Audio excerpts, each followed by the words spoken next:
예. 그래서 4번, 4번. 우리는 예수님을 믿어야 합니다라는 거예요. 당신은 예수님을 믿어야 합니다. 아니 이분을 믿지 않고 우리는 살 수 있는 방법이 없어요. 믿어야 돼요. 그래서 요한복음 3장 16절 이것은 누구나 다 외우시죠. 뭐라고 해요? 하나님이 세상을 이처럼 사랑하사 그 독생자를 주셨습니다. 예, 그래서 이는 저를 믿는 자마다 뭐예요? 멸망치 않고 영생을 얻는 거예요. 그러니까 여러분 영원한 생명이에요. 혹시 여러분 오해하고 계신지는 않으세요? 영원한 생명, 아 그래요? 나 죽지 않는구나. 아니 그 얘기가 아니에요. 우리 인간은 누구나 한번 죽습니다. 그런데 영원한 생명은 뭐예요? 이 땅 가운데 정말 이 생명의 에너지로 사는 거예요. 여러분 천국은 우리가 죽어서 가는 나라, 물론 우리가 이 땅의 삶이 다했을 때 어디론가 가겠죠? 하나님이 예비하신 그곳에 가겠죠? 그러나 그것만 하나님의 나라가 아니라 여기 바로 지금 이곳에 이 땅 가운데 우리가 하나님의 나라를 경험할 수 있게, 그래서 많은 사람들이 슬퍼하고요, 많은 사람들이 코로나 바이러스 때문에 두려워하고요, 장사 안 돼요, 돈이 없어요, 여러 가지로 많은 그런 원망과 슬픔과 그런 모든 다툼이 있는 그런 이 세상 한복판에서도요, 주님이 나 죄 용서하셨어요. 그리고 그 주님이 살아나셔서요, 내 죄 가운데 정말 모든 걸 다 해결하셨어요. 그리고 지금도 나를 위해서 기도하고 계세요. 와, 이거 생각만 하면 저 힘이 나요. 이거 생각만 하면요 정말 기뻐요. 감사해요. 더 이상 슬프지 않아요. 외롭지 않아요. 라고 선포할 수 있는 게 그게 바로 하나님의 나라를 선포하는 거예요. 그래서 이 기쁨과 감격 때문에 좀 나에게 대해서 함부로 대하는 사람이 있고요, 손가락질하는 사람이 있어도 더불어 함께 사랑할 수 있는 거예요. 이 기쁨과 감격이 있기 때문에요, 내 가운데 조금 병이 들어서 몸이 아파도요, 그것 때문에 좌절하고 낙망하고 세상 끝난 것처럼 그렇게 살지 않을 수 있다는 것입니다. 그것이 구원의 기쁨과 구원의 감격이 이 현실의 삶 가운데 적용되는 것입니다. 여러분, 이러한 것이 반드시 있어야 됩니다. 영생을 누린다. 이것이 우리 가운데 고백이 되어야 돼요. 멸망하는 거 아니에요. 멸망치 않고 영생을 누리게 함이라. 그럼 멸망은 뭐예요? 이 땅 가운데 살면서 계속 한숨 쉬면서요, 교회도 나가고 있어요. 예수님도 영접했어요. 그럼에도 불구하고 맨날 한숨 쉬면서 이 지루한 인생이 언제 끝나나. 왜 내 주위에는 다 미워하는 사람만 있지, 싫은 사람만 있지. 그리고 질투하고, 그리고 항상 열등감 가운데 아파하고, 그리고 항상 분노하고 싸우고. 그거는 멸망, 지옥의 삶이에요.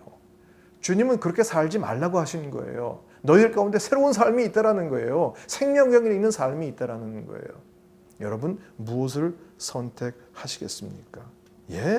바로 예수님을 통해서, 교회 공동체를 통해서 우리는 이러한 삶을 경험할 수 있다라는 것. 이게 혹시 아직까지 여러분 가슴 가운데 잘 모르겠는데 머릿속에 담아두세요.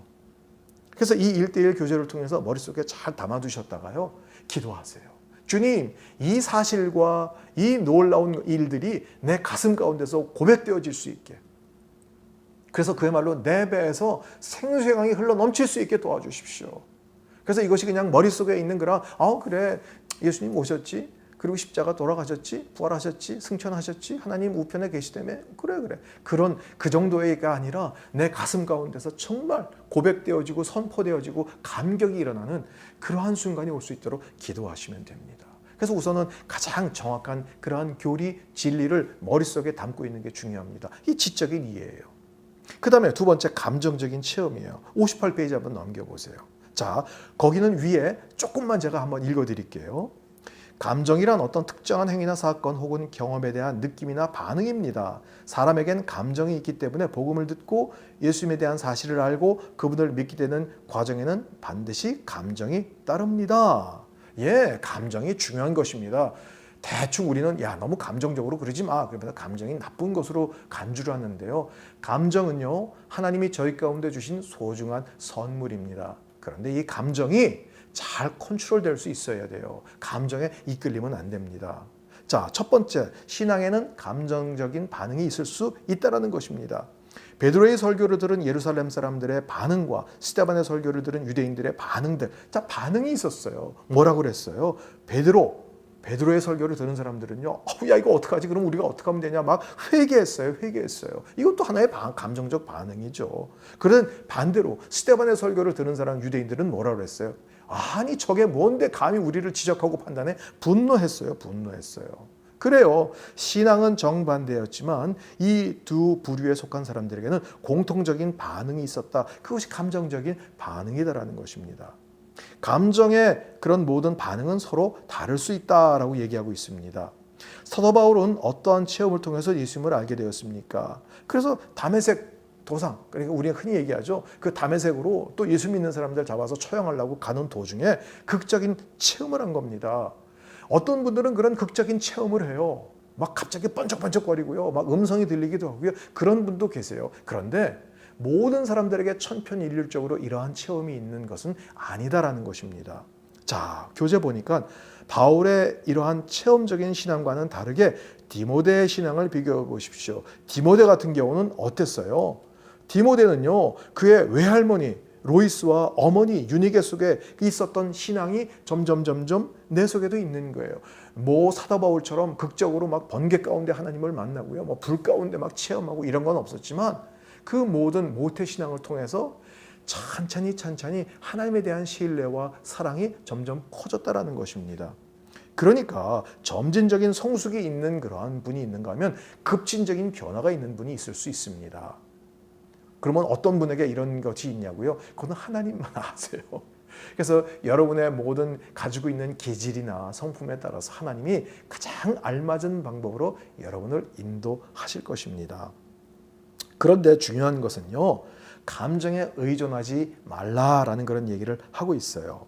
감정은 우리의 신앙생활을 풍요롭게 하는 것이면 틀림이 없습니다. 아주 굉장한 영적 유익입니다. 그러나 감정에 이끌리면 안 된다라는 것입니다. 그래서 여러분 한번 거기에 읽어보시고요. 4번 60페이지에 감정은 말씀과 믿음의 결과가 되어야 된다. 이게 중요한 것입니다. 우선은요, 여러분 그 교재에 기차 그림이 있죠. 기차 그림에 보면 앞에 기관차가 있습니다. 요즘은 이런 기차 없죠. 다 디젤이나 전기로 가기 때문에. 그런데 이제 옛날 기관차예요. 한번 생각해 보세요. 거기에는 앞에 그 기관차는 사실이다라고 돼 있어요. 여러분 가로 열고 거기다가 진리라고 써주세요. 그러면 진리는 뭐예요? 진리의 말씀, 바로 성경. 성경의 사실, 성경의 진리, 이것이 앞에 우리를 끌고 가는 거예요. 그것이 힘이 있는 거예요. 그런데 그것이 앞으로 가게끔 할 땐 연료가 필요한데 그건 뭐냐면 뒤에 믿음, 뒤에 있는 믿음이라고 쓴 것은요, 연료차예요. 석탄을 막 부어줘야 돼요. 이렇게 믿음에다가 가로 열고 의지라고도 써주세요. 예, 앞에 진리의 말씀에 대해서 내 의지가 정말 이것은 내가 아직까지 100% 동의하지 못한다 할지라도 성경에 나와 있는 모든 말씀은 사실 진리임을 믿습니다라는 그런 의지적 선포가 필요한 거예요. 그럼 그 다음에 뭐가 돼요? 감정. 이 감정이라고 쓰여 있는 이 기차는 객차예요. 손님이 거기 타고 있는 거예요. 그때 이 객차가 그 모든 것이 끌려가는 거예요. 그러니까 이 그림에서 얘기하고 있는 게 뭘까요? 어떨 때 저도요, 목사인 저도요, 낙심될 때 있죠. 왜 없어요? 감정적으로 이렇게 디프레스가 올 때 있죠. 왜 없겠습니까? 모든 인간이면 그런 게 있죠. 그러나 내 감정이 지금 우울해요. 그래서 어느 날 주일날 일어났는데 막 구름도 막 끼고요. 비도 많이 오고요. 몸도 찌뿌둥하고요. 그럼 감정은 뭐라고 얘기를 해요? 야, 너 지금 굉장히 힘들어. 감정적으로 우울하고 낙심되니까 그냥 너는 저 구석에 박혀가지고 어두운 데서 그냥 거기서 슬픈 음악 들으면서 그냥 울고 있어. 우리의 감정은 그렇게 얘기해요. 그런데 거기에 끌려가면 안 되잖아요. 그래서 비구름이 몰려오고 폭풍 오고 있다 할지라도 우리 가운데 사실은 뭐예요? 여전히 하나님은 살아계시고 하나님은 여전히 내 가운데 나를 귀하게 여기시고 나를 사랑하신다라는 게 그게 진리예요. 그러면 그 진리에다가 내 의지를 집어넣어줘서 그 진리가 나를 끌고 가게 해야 돼요. 그래서 이불을 박차고 일어나는 거예요. 그래서 세수하고 샤워 딱 하고요. 그리고 딱 옷 깨끗한 거 입고요. 그래, 오늘도 가서 주님을 찬양하고 우리 지체들 만나서 같이 교제하고 기쁨의 시간을 가져야지. 그리고 나올 수 있는 거예요. 바로 그러한 것을 얘기하고 있습니다. 여러분, 그냥 농담 삼아 말씀을 드리면 뭐 아침 드라마 이런 거에는 그냥 아주 그 막장 드라마다라는 얘기 많이 하잖아요. 불륜 드라마. 여러분, 불륜 드라마에서 거의 빠짐없이 나오는 대사 중에 하나가 뭔지 아세요? 이렇게 불륜 남과 여가 만나면 안 될 사람들이 만나서 막 그냥 뭐 그렇잖아요. 그럴 때마다 막 남자가 뭔가 막 그냥 막 끌고 가면 여자가 그래도 조금 주춤주춤합니다. 아우, 뭐 이러시면 안 되잖아요. 뭐 예를 들어서 박 부장님, 우리는 이러면 안 되는 사이잖아요. 막 이렇게 얘기하면 그때 남자가 딱 뭐라고 대사를 멋있게 칩니까? 미스 게임, 오늘만큼은 우리 서로의 감정에 충실하자고. 아이고, 서로의 감정에 충실하면 안 돼요. 감정에 이끌리면 안 돼요. 아이, 그러면 망가지는 거예요. 인생이 허물어지는 거예요. 자, 그래서 우리 가운데는 항상 그 사실 진리예요. 하나님은 분명히 살아계시고 역사하신다는 거예요. 지금 코로나 바이러스 때문에 굉장히 많이 두렵고 여러 가지 많은 문제가 일어나지만 그럼에도 불구하고 하나님은 여전히 세상을 통치하십니다. 하나님은 다스리십니다. 하나님이 살아계시고 역사하시고 모든 것을 아심에도 불구하고 저희들 가운데 이런 상황을 허락하셨다면 여기에는 분명히 하나님의 메시지가 있을 것입니다. 그리고 귀를 기울이는 거예요. 기도하는 거예요. 예. 그래서 우리 가운데 의지적 결단이 필요합니다. 여러분, 이 의지 자체가 어떤 구원은 아닙니다. 그러나 정말 사실을 사실답게 하는 것입니다. 그래서요, 거기에 뭐라고 돼 있어요? 그리스도인이 되고 자신이 그리스도임을 확신하는 데는 지성과 감정 이외에 의지도 포함됩니다. 그래서 우리가 지성과 감정과 의지를 합쳐서 우린 전인적이다라고 얘기를 하기도 합니다. 우리 믿음은 전인적이에요. 감정에 치우친 것도 아니고요. 그래서 가슴은 뜨겁지 않은데 그냥 머리만 살아가지고 그냥 지식적인 것만 있는 것도 아니고요. 다 합쳐진 거예요. 거기에 의지까지 포함이 되는 것입니다. 그리스도는 우리가 구원을 확신하는 데 있어서 인간의 의지의 중요성을 강조하셨습니다. 우리가 뭔가 결단이 필요하다는 것이죠. 그러니까 예수님은 젊은 관원에게 어떤 의지적 결단을 요구하셨습니까? 18장 22절이에요. 자, 이 부자 관원에게 뭐라고 그랬어요? 그래, 너 다 알아? 다 해봤어? 그러면 너 한 가지가 부족한 게 있는데 너 있는 재물을 좀 팔아가지고 가난한 자들에게 줘라 라고 그랬더니 아유, 얘는 근심하면서 돌아갔잖아요. 그러니까 예수님이 지금 여기서 어떤 의지적 결단을 요구하시는 거예요? 너 정말 나 사랑하니? 진짜 나 따를 수 있니? 라고 얘기하시는 거예요. 내가 정말 세상의 모든 것을 창조하시고 내가 모든 것을 다 줄 수 있고 내가 모든 전부가 된다는 것을 너 아니? 만약에 예수님이 저희들 가운데 동일한 질문을 하신다면 여러분 뭐라고 말씀하시겠습니까? 예, 예수님이 알죠. 아우, 예수님 살아계신 거 알아요. 근데요, 저는 돈이 있어야 살아요. 저는요, 이 재산이 있어야 돼요. 저는 이 지위가 있어야 돼요. 이 명예가 있어야 돼요. 여러분, 그거 있어야 되는 거 다 아세요. 그런데 우리 가운데 어떤 의지적 결단이 있는지 하나님은 때로는 확인하고 싶어 하세요. 우리 인간들 사이에서도 서로 부부가 정말 자기나 사랑해? 그거는 사랑 안 하지라는 답을 원하는 게 아니잖아요. 사랑하는 거 알면서도 그냥 직접 듣고 싶잖아요, 귀로. 하나님은 우리 가운데 때로는 그런 의지적 결단이 있는지 요구하실 때도 있다는 것입니다. 예, 하지만 모든 사람에게 똑같은 종류의 결단을 요구하시는 것은 아닙니다. 여러분 걱정하지 마세요. 여러분 재산 다 팔아서 나눠주고 빈털터리로 너 나한테 와. 지금 그렇게 요구하시는 분이 아니세요. 자, 모든 사람에게 공통적으로 원하시는 것은 신앙의 의지적 결단입니다. 모든 사람에게 공통적으로 원하시는 것은 뭐예요? 내 인생의 우선순위에는 주님이 계십니다라는 거예요. 다른 어떤 것보다 주님이 계십니다라고 하는 거예요. 때로는요, 하나님이 우리 가운데 조금 속상할 만큼 적나라하게 요구하세요. 네 부모보다 더 사랑해? 네 처자보다 더 사랑해? 거기에서는 우리가 걸려요. 나 우리 부모, 우리 부인, 우리 자식들, 이거 소중한데. 근데 하나님이 나보다 더 사랑하면 안 된다. 그래서 많은 분들이 시험에 들어요. 이런 하나님이라면, 이렇게 비열한 하나님이고, 좀 이렇게 속 좁은 하나님이라면 나 신앙 안 갖겠어. 그런데 우리가 오해해서 그래요. 여러분, 주님이 그렇게 질문하신 의도는 뭐예요? 너 부모 사랑하지? 네 배우자 사랑하지? 네 자녀들 사랑하지? 근데 나 먼저 사랑해. 그 이유는 뭐예요? 나를 통해서 진짜 사랑이 뭔지 내가 가르쳐줄게. 나를 사랑하면 진짜 사랑한다라는 게 뭔지를 내가 너에게 부어주고 알려주고 너에게 많은 것을 줄 거야. 그러면 가져가서 그 사랑을 가지고 가서 너 부모도 사랑하고 배우자도 사랑하고 네 자녀도 진짜 사랑할 수 있는 거야. 하나님은 바로 그거 말씀하시는 거예요. 자, 예수님을 만난 거지 소경은 어떻게 자신의 신앙 의지를 표현했습니까? 자, 이 거지 소경 주위에서 막 만류했어요. 야, 조용히 좀 해. 좀 시끄러워 막. 그러니까 할 말이 없을 텐데도 불구하고 저분은 분명 나를 회복시킬 수 있습니다 라는 그런 의지가 있었어요. 그래가지고 조용히 하라는데 조용히 한 게 뭐예요? 오히려 더 시끄럽게 했어요. 주위의 만류에도 아랑곳하지 않았다라는 것입니다. 그러니까 저희 가운데 이런 의지가 필요하다라는 거예요. 지금 많은 사람들이 하나님은 없다. 교회가 저렇게 망가진 거 보니까 하나님은 안 계시다. 아니 하나님이 계시면 코로나가 이렇게 만연되고 이렇게 많은 사람들이 희생당하는데 이거 그냥 보고 계셔? 이게 신이야?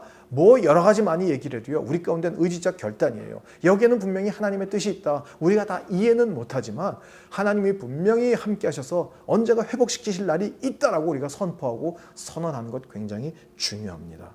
이렇게 우리 가운데 의지적 결단, 그래서 지성과 감정과 의지적 결단은 우리 신앙에 있어서 아주 굉장히 소중한 것입니다. 자, 4번 보겠습니다. 구원받은 신앙의 확증. 전인격적인 신앙의 세 요소와 관련해서 하나님은 그리스도가 우리 속에 계시다는 그런 세 가지 확증을 보여주십니다. 그래서 하나님의 말씀과 성령의 내적 증거와 우리의 변화된 삶. 여러분, 이 말씀이 우리 가운데 중요합니다. 여러분이 성경 말씀이 때로는 어렵죠. 이해가 안 되는 분들이 굉장히 많죠. 그러나 우리가 공부해야 합니다. 그래서 아까 말씀드렸지만 올바른 교리와 올바른 지식이 우리 가운데 있어야 합니다. 그런데 가장 정확한 때가 되면요. 성령님께서 어떻게 하세요? 증거해 주세요. 성령님이 우리 가운데 깨달아 알게 하세요. 성령님은 우리를 도와주시는 분이세요. 그래서 우리 가운데 정말 하나님께서 우리를 얼마나 사랑하시는지 알게 하시는 분이세요. 그래서 로마서 8장 16절에는 뭐라고 되어 있습니까? 성령의 친히 우리 영과 더불어 우리와 우리의 영과 더불어 우리가 하나님의 자녀인 것을 우리가 하나님의 자녀라고 자꾸 말씀하시는 거예요. 그러니까 너 아버지에게 나가라. 아버지에게 가서 구해라라고 얘기하는 거예요. 우리는 서자가 아니에요. 그의 친자녀예요. 그리고 우린 버려진 존재가 아니에요. 우리를 사랑하시고 돌보시는 분이 계세요. 그 성령님께서 그 모든 성경 말씀에 대해서 우리가 이해하지 못하고 우리가 수긍하지 못했던 모든 것을 깨달아 알게 하시면서 우리 가슴 가운데 감격이 있게 하시는 분이세요. 그래서 결국 그렇게 하심으로써 하나님이 원하시는 게 뭐예요? 우리의 변화된 삶입니다. 여러분, 신앙이 지식으로 끝나고 교회 안에서 믿음으로만 끝나고 믿습니다. 이걸로 끝나는 거 절대 아닙니다. 우리의 삶, 일상의 삶 가운데 변화된 모습이 반드시 있어야 합니다. 자, 3번만 제가 한번 읽어보겠습니다. 중생을 체험하고 하나님의 자녀가 되었다는 가장 보편적인 증거는 여러분의 변화된 삶입니다. 우리의 변화된 삶이에요. 우리의 삶의 모습 가운데 더불어 함께할 줄 알고요. 사랑할 줄 알고요. 이해할 줄 알고요. 용서할 줄 알고요. 나누고 베푸는 그러한 일들이 있는 것입니다. 하나님이 바로 그러한 것을 원하세요. 자, 여러분, 우리 가운데 구원의 확신이 있으십니까? 예, 아멘. 좋습니다. 그렇다면 한 가지만 더 생각해 보죠. 저희들의 삶 가운데 정말 변화된 모습이 있습니까? 그러니까 저희가 이것을 위해서 노력해야 합니다. 애를 써야 합니다. 그냥 교리만 가지고요. 나 예수님 영접했어. 그래서 나 구원받았어. 나 천국 가는 거야. 그걸로 끝. 아니요. 절대 그렇지 않습니다. 우리의 삶의 모습 가운데 아름다운 열매가 맺혀져야 하는 것입니다. 자, 이제 여러분 가운데 정말 이 확신에 합당한 그런 아름다운 열매가 여러분 가정 가운데 또 여러분 일터 가운데 또 우리 교회 가운데 맺어질 수 있기를 주의 이름으로 축원합니다. 기도하겠습니다. 하나님, 오늘 구원의 확신에 대해서 공부했습니다. 하나님, 이러한 모든 지적인 것 잘 공부하게 도와주시고 이것이 우리의 가슴 가운데 내려오게 도와주시고 우리의 의지적 결단으로 말미암아 하나님, 우리의 감정이 모든 아픈 것, 슬픈 것, 외로운 것, 그런 모든 눌린 것에 끌려가는 것이 아니라 정말 하나님이 나를 사랑하시고 그리고 나를 위해서 십자가에 돌아가시고 부활 승천하셔서 나를 위해서 지금 더 중보하신다라는 이 사실 가운데 기뻐하고 감사하는 저희들의 믿음이 될 수 있게 허락하시고 이 기쁨과 감사와 감격이 우리의 삶 가운데 진정한 변화가 있는 열매를 맺는 하나님 그러한 신앙이 될 수 있도록 은혜를 베풀어 주시옵소서. 감사드리며 예수 그리스도 이름으로 기도합니다. 아멘. 수고하셨습니다.